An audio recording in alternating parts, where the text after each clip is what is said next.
The 2026 World Cup, obviously, I'm sure you know that US is going to host it with Canada. The next one, Canada and then Mexico. But the one after that, which is 2030, FIFA has announced the team that are going to host that particular one. It's going to be hosted in 6 different countries and 3 different continents. Like pretty much the first time. And this is how it's going to be like. The first opening games is going to be played in Uruguay, Paraguay, and Argentina. They are going to host the opening games. They are going to host their opening games. And the FIFA president says is to celebrate the 100 years of the World Cup. Remember that the first World Cup was played in these countries. Uruguay, Argentina were like pretty much the pioneers who host the first World Cup. So the deal is that Portugal and Morocco are pretty much going to be the host country. So it's going to be Spain, Portugal, and Morocco. They are going to be the host country, like the official host countries, where other teams will be going to play. But the first opening games will be played in these first countries. It's a bit confusing. Yeah, let me explain. Uruguay, Paraguay, Argentina, they are going to host their opening games. And away from that, the other tournament will be hosted in Spain, Portugal, and then Morocco. The plan will feature the South American trio, each hosting their opening game of the tournament to mark the 100th anniversary of the first World Cup, which was held in Uruguay in 1930. The rest of the tournament would then be played out across Spain, Portugal, and Morocco. All 6 nations are reportedly automatically qualified. From 2026, the World Cup is going to be 48 teams. And out of the 48 teams, the 6 countries that I've mentioned have automatically qualified. Yeah, like if you tell Paraguay to go and play qualifiers and they don't qualify, the fact that they will play the opening game becomes bogus. So basically, that's what FIFA is trying to say. So FIFA has announced the decision, and now it means that the World Cup is moving to a next stage. And the FIFA president, Gianni Infantino, also confirmed that in 2030, we will have a unique global footprint.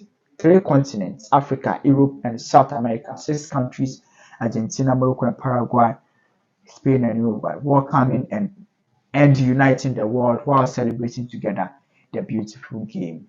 So I think this time around, because of the size of the World Cup, we may not have one country hosting the World Cup again. I think in as much as traveling and other things maybe, like especially traveling around the African continent. But one thing about Spain, as much as that Spain is in Africa, where Morocco is in Africa, where they find themselves is pretty much a bit easier to travel around.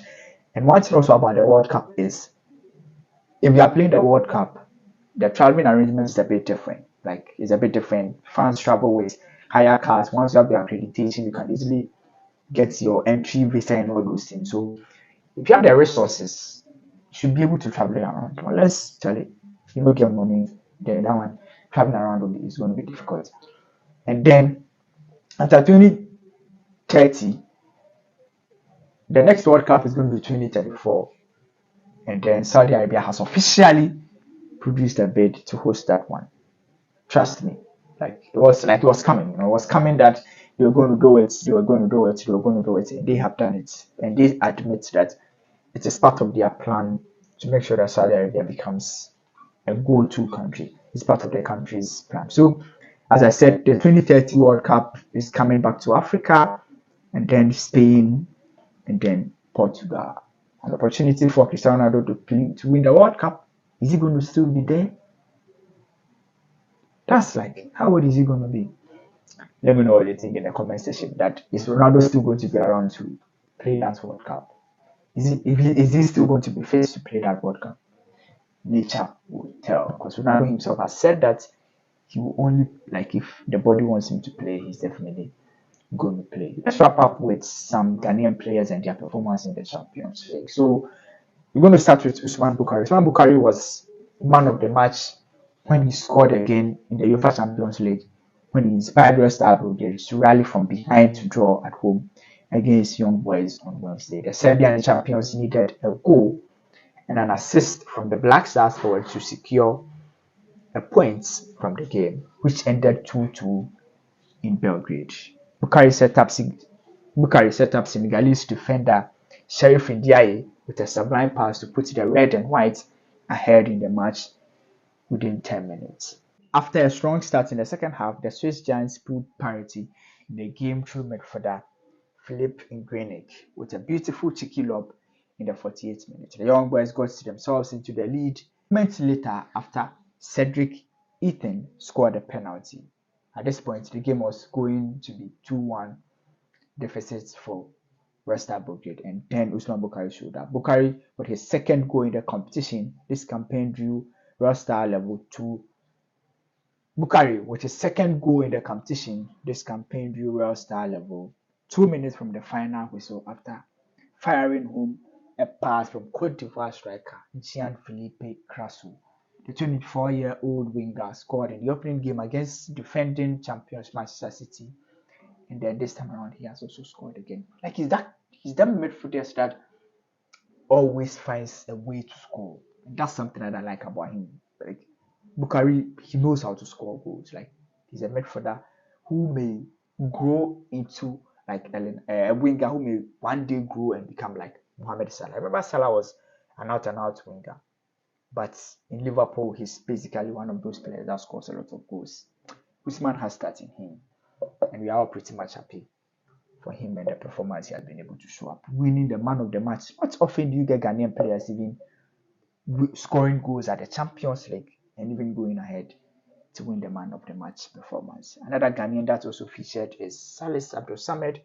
He featured in Lens 2-1 win against Arsenal. He was a pivotal player, played in the entire 90 minutes and managed to help his team win. He had a total of 29 touches throughout the match and helped his side to win that particular game. So Partey unfortunately was an unused sub in that particular game. We were expecting to see Partey versus Salis, but unfortunately it didn't happen because Partey was coming from an injury, so he was on the bench and he didn't play. That's all for Ghanaian players that played in the Champions League. And that's all for today's edition. Please subscribe to the channel if you have enjoyed the video to this end. Let me know what you think in all these comment section. Today we talked about the World Cup, the new format, and the countries that are going to host it. We talked about Ghanaian players in the Champions League. Let me know what you think in the comment section. But until we meet again, my name is Alali Frank. Bye bye for now.